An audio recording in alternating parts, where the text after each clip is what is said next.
like I say, if you ask any questions and I don't see it, ask again, and I'll hopefully try and catch it on the next one. Right, are you ready? I know it looks nice behind me because there's snow, but because the wee valley's kind of wet, it's not as pretty at the front. Anyway, here we go. So this is Ruthven Barracks. There was a string of barracks built across Scotland. We had the Jacobite rising, so there was... It depends on which book you read as to whether it was one massive long rising or two different risings. The first one 1715 and then the last one 1745-46. But anyway, that's what these were built for. These were built to control the Highlands, control communication. And this is actually built on a site of an older structure. And as you can see, the sides are too smooth. It looks almost, sort of pyramid shape like, so this is there's definitely been man-made shaping going on here. Now I'm just going to let you have a little look at this sign, and you can see what they think the wooden fortification would have been looked like originally when it was maybe used as a castle. So I have to do this slowly or the gimbal will freak. Right, so if you just snap a little postcard of that just now, it's a little round button, you press it and it goes into your postcards, and you can see them at the end when you go to your dashboard, okay? There, right. I'm going to pop you on that side of me because... Right, so the mound that the barrack stands on is said to be sort of natural leftovers from the retreat of glaciers at the end of the last ice age. And then it's had some, its regularity suggests that man has shaped it too. Now the mound overlooks the site of an ancient ford, F-O-R-D, and a ferry between the fort and Canusie. So I'll just let you look over there. You can see there's a little village over there, okay? There we go. Yeah. So, and it was one of the few crossings of the River Spey before the bridge was built at Newton Moor in 1808. And it's actually quite an important junction here because you can go to Perth, you can go to Fort Augustus. There's several places once you get to this point that you can kind of veer off and head somewhere else. So basically the route's through the Cairngorms, which is a mountain range. Now, the first recorded castle to be built here appeared in 1229, not 1212. I've got 1212 on the brain and I don't know why. But any date that I've got to put 12 at the front of, I just throw 12 at the back for some reason. Now, by 1371, it had formed into a sort of a centre of activity for Alexander the First, or Alexander Stewart, the first Earl of Buchan, and his younger son Robert II. He was probably known as the Wolf of Badenoch. Oh look, that's just way too energetic for me. Out cycling on a day like this. Yeah, anyway. Now he's actually remembered because of he had a falling out with the Bishop of Elgin. I will at some point signal test Elgin Cathedral, and he was excommunicated for it, and he was very naughty, marital infidelity, So in retaliation for being excommunicated, he actually burnt Elgin Cathedral and much of Elgin in 1390. So that's, he fell out with the Bishop of Elgin and then took his revenge. It's actually a beautiful ruin though. I know it's I know. That was the fourth cyclist I've seen whilst I've been standing here. Now, I don't know if you've seen them before. These little gates always confuse folk that have not had to use one before, okay? So you walk into it, and this is where it's not good to be chubby. You then have to throw yourself at the back, pull the little bit of fence, just there. So you have to kind of squeeze in and round. Yes, there's no dignified way of doing that. Oh, here's people coming down. Did I just cut my finger? There. In the summertime, like I say, you can be lucky and you can either see the Highland cattle or the horses in the fields here. It's a massive field that goes right round the back as well. But as you can see from here, it's really boggy, kind of wet and yucky. We've had a lot of rain and things, so the ground does tend to get saturated. Right, just try and get through this muddy patch, just bear with me. Sorry, it's slippy. There we are. Now, this is cared for by Historic Environment Scotland, and the barracks itself, the building is open to the public. You can just come up and go in. It's a ruin. They light it up at night, so you get a great view of it from the motorway, which is the car noise. You might be able to hear the car noise, I'm not sure. But yeah, so Historic Scotland look after lots of the castles that we have, mainly ruins, although they do have one or two places that are furnished.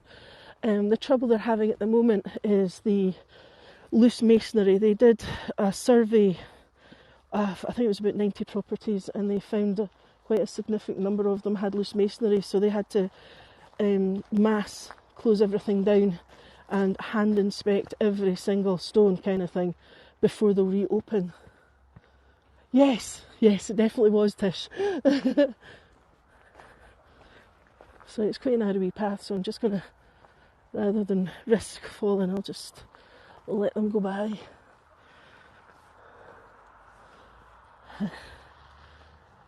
There we are. Right, and then just, you can start to see how high we're getting. It's quite a busy wee road, this, considering it's February. There's so many people around. Oh look, the sun is beginning to come out. Isn't that fantastic? It's been very atmospheric, shall we say, all the way up. Right, just bear with me while I get to the top of the hill.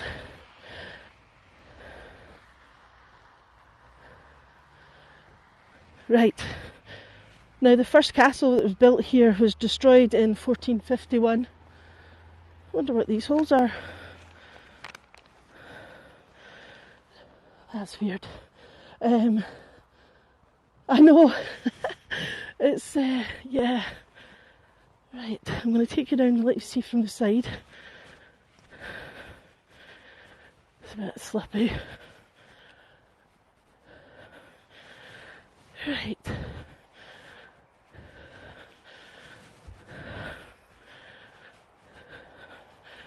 There we go, so you can see the motorway now. See, that's what I thought, and then I thought, no. Right. Just let me catch my breath. I was toying with the idea of walking around outside, but as you can see, it's very, very muddy. And I'm clumsy, so that's not going to happen. We'll just go back to the gate, I think. Look at that. Yeah, now the castle was built again in 1459, and it was a much grander fortification. You know, whenever you build a castle again, it's always about upping your status. So that's just looking down back at the car park. It's been fought over during the Civil Wars. It was badly damaged by Bonnie Dundee, Viscount Dundee. The Jacobites during the First Rising, 1689. Now, there's another postcard, because I know some of you like to see these. Okay, now, all you have to remember is to close the gates. So if you come in through a gate, always shut it behind you. It stops the sheep getting in. Right, and whilst we have it to ourselves, we'll try and get some postcards before the rest of the people come up. So these are two sort of barracks for soldiers. Now, after the 1715 Jacobite Rising, the government decided to tighten its grip on the Highlands, and it built 4 of these fortified barracks in strategic locations. So the Brennera Barracks, which you can't get access to now because they're so dangerous, Brennera is in Glenelg, and the number of soldiers at Brennera outnumbered the number of people that lived there. But it was such a strong Jacobite location that they were trying to make a statement. Right, now all that remains of the earlier castle is what we're seeing today underneath us. Now the barracks took much longer to build than planned and was finally completed in 1721. So I'm just going to, if I come in slowly, the light will, so you can see how the structures are built. I will show you an artist's impression of what it looked like. Oh, we've got a wee kiddie winkle. Right, okay. Now, I'll come out and turn around. Is it his castle? It's wee boy's castle. Now here you can see where there was stairs. So there would have been stairs here going up to the wall walk just above us here. Now, let you see the wee sign. There you go.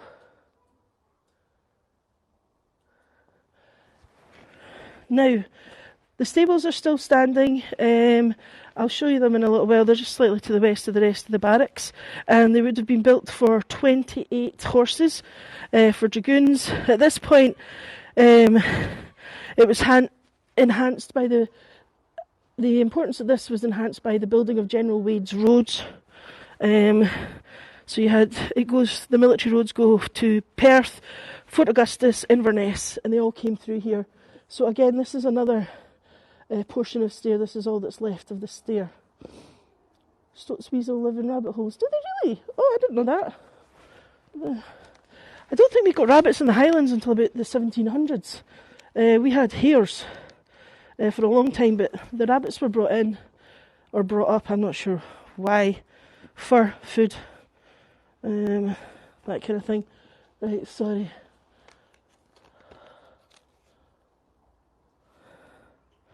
Oh, right.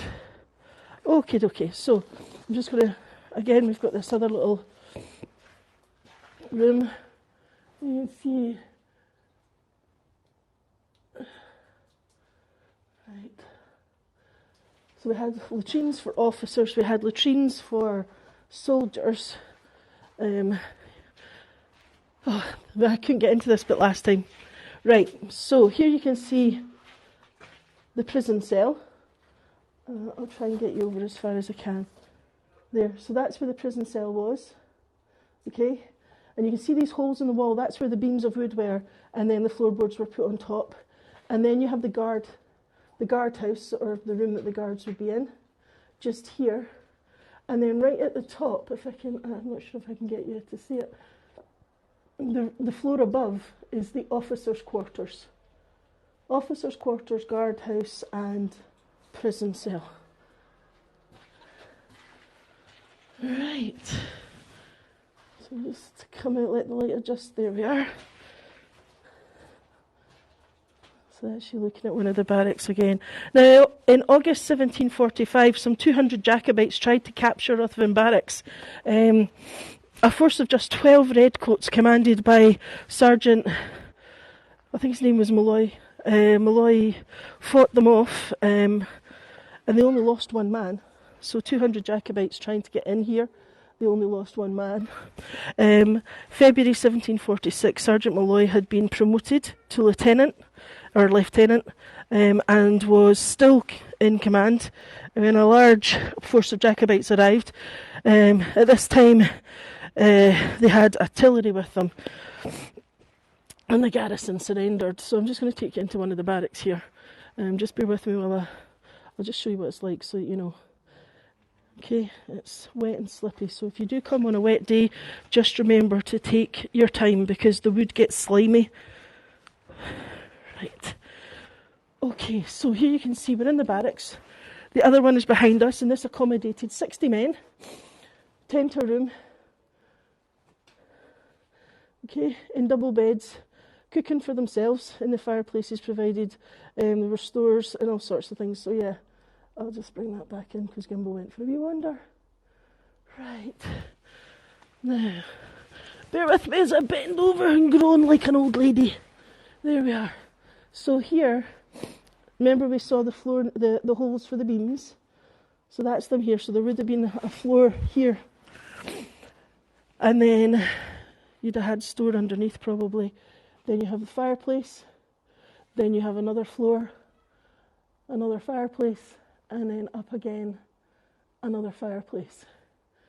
I mean, that's the great thing about Scotland and the fact that we build in stone. Things tend to last. If we build in wood, it just rots away.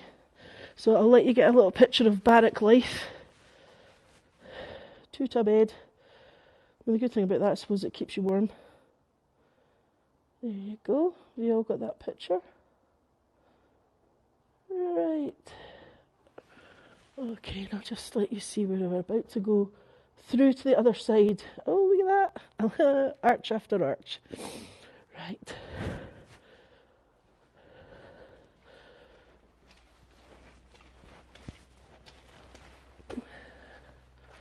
Actually, I might just poke this bit through, just so you can see it's the same idea again. You've got the fireplace and things, and that goes all the way up to the top. And in the other barracks, they just mirror themselves. I know, it was a clever idea putting it next to the motorway. Yeah. Most forts and things were, the motorway of the day was the sea. So that's where they had to build them. But once you get the military road coming through, you need to be able to control it. And I'll just let you see, this fireplace is in much poorer condition. You can see where it's all broken away there. Right, now.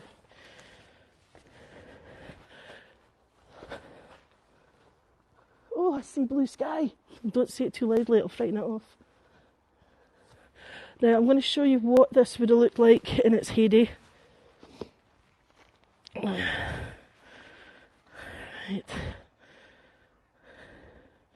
Hopefully you can get a nice postcard of that. Okay, so you can see the wall walk, no handrails, nothing. You're way up in the air, easy to defend. That's why these things were built like this. And you can see where the other barracks were.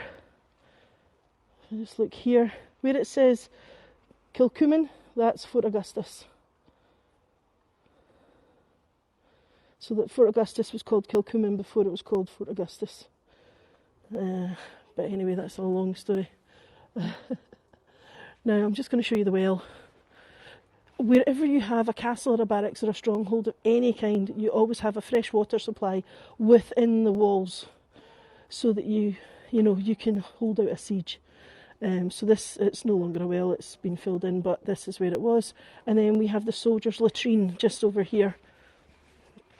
Let's check the signal's okay. Yeah. So there you go.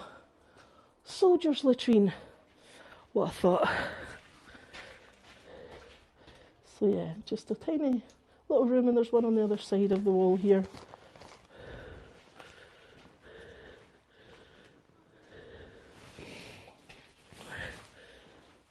So it's most likely been buckets and then poured over the side. Because I'm not seeing any, usually there's drains going out the way.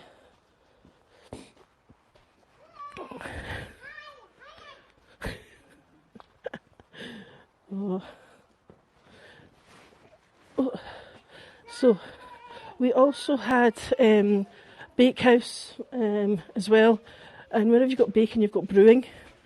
So like a barracks is like a little mini town. Now, there's a fireplace up here, but this is the bread oven. Okay, so this is where the bread would have been made and then fired. Sponsored by.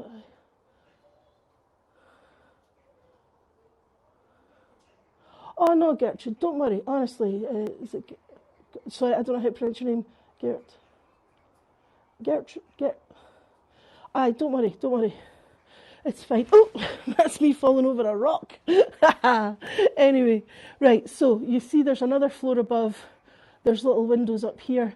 Wherever you have baking, you have heat. And wherever you've got heat, you've got brewing. So they're always kind of together. And I love this. Bread and beer were produced on the premises, with soldiers drawing their ration daily. The men could purchase extra if they wished. Beer, 6p a gallon. Whiskey, 1p a gill. Rum, 3p for a half pint. Porter, 2p for a bottle. Yeah, I'm thinking alcohol played a strong part in Barracks' life. A gallon. No, I don't know if it'll focus properly, but I'm trying to let you see. We're looking along the side of... No, it's not going to let me focus. Oh, sorry. It was just to let you see these little openings are all there for a purpose. You know, it's so... Oh, that just looks so wet and miserable. Right, this is going to go wobbly when I step down because it's quite a high step, so please just bear with me. There we go. There we go.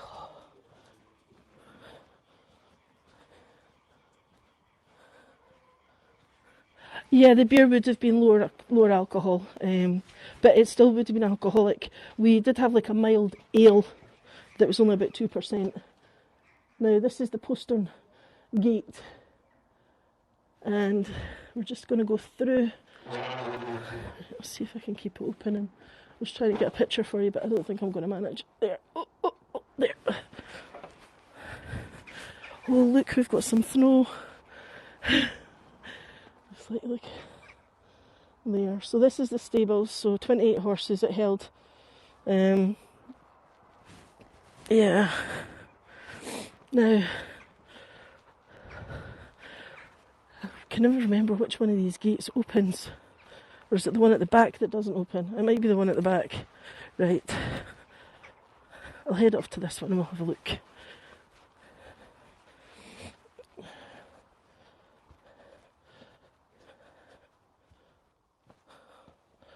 Oh, there's lots of things being filmed. Historic Scotland are actually really good at letting film crews use their stuff, which is great because it then gets people to come and visit it. So that's us looking back at the barracks. Now, so stables. Well, I'll just get you the view out the back. Oh, muddy and wet. Yeah, this one's the one that's locked, so I'll have to come back the way I came. That's okay. So that's the main road to Inverness. Just there. Well, leads to the... Anyway, right. You want snow? I was hoping there'd be a wee bit more for you. I was quite excited about showing you it, but yeah. Not to be, but some other time we'll definitely get some snow. It's when you see all the Canadian guides with all their snow, I'm so jealous. I'm like, that's so not fair. Right. So I'll just walk us round the outside. Now, after the Battle of Culloden, this is where about 3,000 Jacobites gathered or assembled under Lord George Murray with the intention of fighting on. And while they were waiting, a messenger came with a communication from Bonnie Prince Charlie saying that each man should save himself the best he could. The Jacobites set fire to the barracks, then they dispersed and tried to evade the government. And the government was obviously set on destroying the clan system. So yeah, the expression "every man for himself" comes from that. Yeah. So there we go. Right. Really? Well, that's crazy. Mind you, I suppose Canada's such a big place. And America as well. I can't get my head around the sizes. Trying to see if we can get a little bit of snow with the barracks to make it look like, oh, look at the hills at the back there. I can see some cows. There, that's quite snowy. No, there were different clans. A lot of the clans had a foot in each camp, because if you lost, everything was getting taken from you. So there's always these stories about families being ripped apart. But a lot of them actually put one son on one side and one son on the other, so whoever won got to keep the property and things. And there's stories the night before Culloden of boys who had been sent to the government side, but they were going to have to be fighting their families, and they crawled back to the Jacobite side and died with their families. So brutal times. Wars just, well, I don't have to tell you, it's not nice. Right.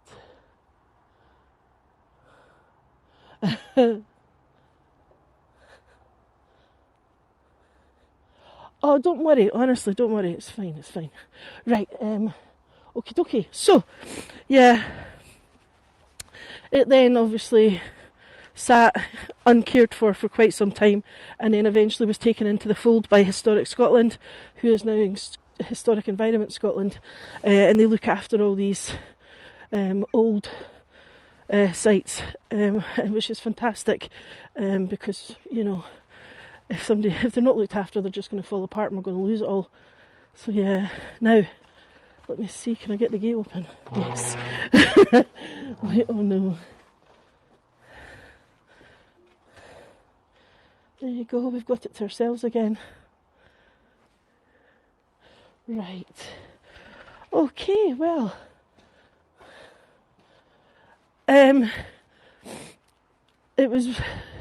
There's been a fortress on this site for a long time, and then it's been rebuilt and built upon again. So the barracks are 1700s, but the castles go back much further. So I'll just let you see that little plan down here. So yeah. Oh, I can hear geese. Yeah, now I'm just going to head back to the car. Right. So I hope you enjoyed that. I was thinking it would be covered in snow, so I was like, oh, this is going to be so good, because the last time you saw it, the sun was shining. No, it doesn't feel creepy at all. There's a couple of places that I just, not for any reason other than I don't like the feel of it when I go in, but this one is not. It doesn't feel creepy. As you've seen, the road is quite busy. There's houses just across the way. I'll just show you over there. So, you're not going to be on your own here for any length of time. And, the only thing you've really got to worry about is the sheep. Those things are crazy. But yeah, no, it's a nice, it has a warm feel to it, if you know what I mean. Some places you go and they're a bit cold, but that one's, even though its history is quite brutal, it's got a warm feel to it. It is a beautiful landscape. That's why I'm taking you down the hill. I thought, oh, you can see the snow on that hill at least. Anyway. I know. Sheep are just, they've got evil eyes. They just look at you. And what they do is they see you driving along the road and they give you eye contact and then they run in front of you. It's just like, yeah, they're determined. That and male pheasant. Male pheasants are just the most stupid bird in the world. If you catch one of those on a road, you're driving behind it slowly so that it can run off the road. No, that thing runs along the road in front of you. And it can go on for miles. It's brutal. Whereas the females, they just sit at the side laughing. If birds could laugh, those female pheasant would be. Because it's like, what do they call it? Natural selection.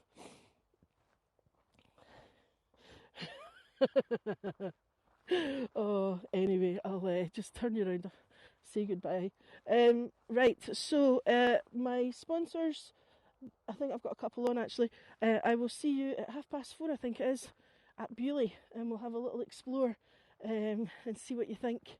And yeah, I'll see you. I've got the darker side of Inverness. I'm a bit worried about it because I haven't had a chance to actually walk through it. So hopefully I've got the right length. Thanks everyone. It was good. I'm glad you came. I wasn't sure how many people would be able to come because it's like a Saturday in the middle of the afternoon. I thought